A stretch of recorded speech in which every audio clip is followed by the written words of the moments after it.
নম্বর 1 অমর জাতীয় জলচর প্রাণী কি? ইয়ার শুদ্ধ উত্তর অপশন সি, অমর জাতীয় জলচর প্রাণী হল শিশু। কোয়েশ্চন নম্বর 2 অসমৰ আটাইতকৈ জনবহুল গাঁও কোনখন? ইয়াৰ শুদ্ধ উত্তৰ অপশন সি, অসমৰ আটাইতকৈ জনবহুল গাঁও হল শুৱালকুছি। কোয়েশ্চন নম্বৰ 3 পৃথিবীৰ বৃহত্তম নদীদ্বীপৰ নাম কি? ইয়াৰ শুদ্ধ উত্তৰ অপশন এ, পৃথিবীৰ বৃহত্তম নদীদ্বীপৰ নাম হল মাজুলী। কোয়েশ্চন নম্বৰ 4 অসমৰ প্ৰধান নদী কোনখন? ইয়াৰ শুদ্ধ উত্তৰ অপশন এ, অসমৰ প্ৰধান নদী হল ব্ৰহ্মপুত্ৰ। কোয়েশ্চন নম্বৰ 5 অসমৰ ৰাজধানী কেতিয়া দিছপুৰ কৰা হৈছিল?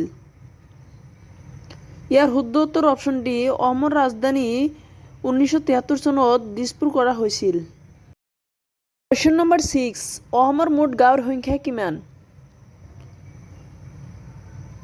ইয়াৰ শুদ্ধ উত্তৰ হ'ব অপশন সি, 26,395টা। কোয়েশ্চন নম্বৰ 7 অসমৰ জাতীয় সংগীত কোনটো? ইয়াৰ শুদ্ধ উত্তৰ হ'ব অপশন সি, ও মোৰ আপোনাৰ দেশ। কোয়েশ্চন নম্বৰ 8 দেহত আইৰণৰ অভাৱত হোৱা ৰোগটো কি? ইয়াৰ শুদ্ধ উত্তৰ option D, anaemia. Question number 9 অসমৰ কোনখন বিলক পক্ষী অভয়াৰণ্য বুলি স্বীকৃতি দিছে? ইয়াৰ শুদ্ধ উত্তৰ অপশন বি, দ্বীপৰ বিলক অসমৰ পক্ষী অভয়াৰণ্য বুলি স্বীকৃতি দিছে। কোয়েশ্চন নম্বৰ 10 অসমৰ আটাইতকৈ জনবহুল নগৰ কোনটো? ইয়াৰ শুদ্ধ উত্তৰ হ'ব অপশন বি, অসমৰ আটাইতকৈ জনবহুল নগৰ হল গুৱাহাটী। কোয়েশ্চন নম্বৰ 11 অসমৰ আটাইতকৈ বৃহত্তম ৰেল জংচন কোনটো? ইয়াৰ শুদ্ধ উত্তৰ হ'ব অপশন বি, অসমৰ আটাইতকৈ বৃহত্তম ৰেল জংচন হল লামডিং। কোয়েশ্চন নম্বৰ 12 বগীবিল কোন ঠাইত অৱস্থিত? ইয়াৰ শুদ্ধ উত্তৰ হ'ব অপশন বি, বগীবিল গুৱাহাটীত অৱস্থিত। কোয়েশ্চন নম্বৰ 13 ডিব্ৰুগড়ত কিমান চনত তেল শোধনাগাৰ স্থাপন কৰা হৈছিল? ইয়াৰ শুদ্ধ উত্তৰ অপশন বি, 1901 চনত ডিব্ৰুগড়ত তেল শোধনাগাৰ স্থাপন কৰা হৈছিল। কোয়েশ্চন নম্বৰ 14 পৃথিৱীৰ দ্বিতীয় ডাঙৰ চাহ নিলাম কেন্দ্ৰ ক'ত অৱস্থিত? ইয়াৰ শুদ্ধ উত্তৰ অপশন এ, পৃথিৱীৰ দ্বিতীয় ডাঙৰ চাহ নিলাম গুৱাহাটীত অৱস্থিত। কোয়েশ্চন নম্বৰ 15 অসম ৰাজ্য কিমান চনত গঠন কৰা হৈছিল?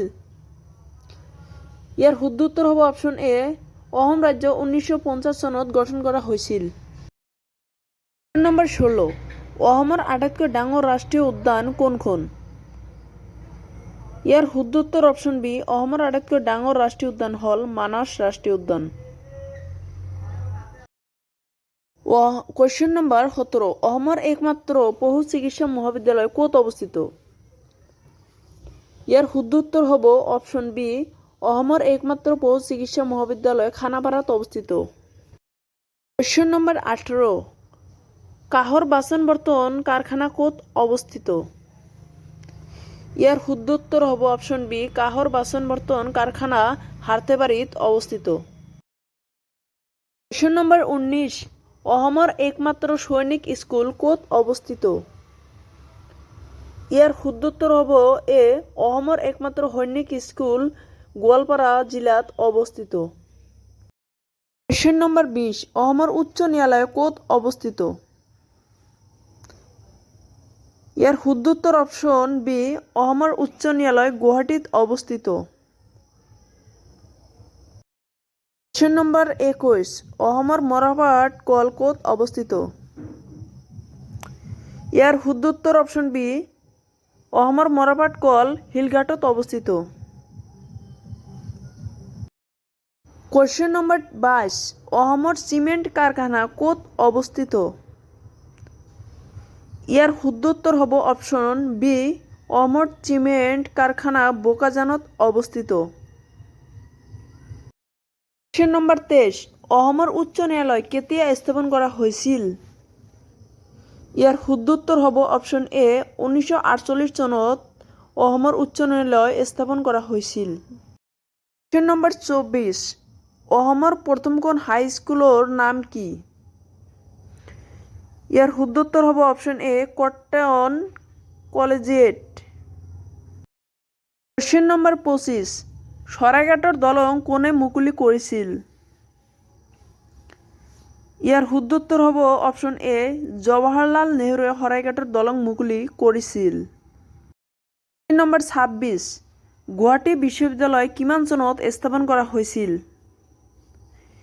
ইয়াৰ শুদ্ধ উত্তৰ অপশ্যন ডি গুৱাহাটী বিশ্ববিদ্যালয় 1948 চনত স্থাপন কৰা হৈছিল। কোৱেশ্যন নম্বৰ 27 অসমৰ জাতীয় ফুল কি? ইয়াৰ শুদ্ধ উত্তৰ হ'ব অপশ্যন বি অসমৰ জাতীয় ফুল হ'ল কপৌ ফুল। কোৱেশ্যন নম্বৰ 28 বৰ্তমান অসমত কিমানটা তেল শোধনাগাৰ আছে?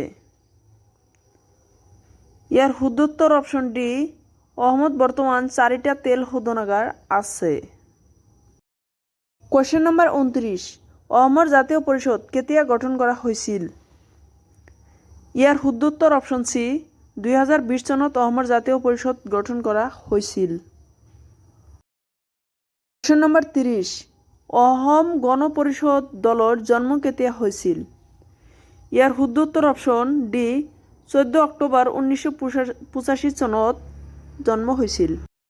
কোৱেশ্যন নম্বৰ 31 অসমৰ বৰ্তমান ৰাজ্যপালজনৰ নাম কি? ইয়াৰ শুদ্ধ উত্তৰ অপশ্যন বি জগদীশ মুখী অসমৰ বৰ্তমান ৰাজ্যপাল।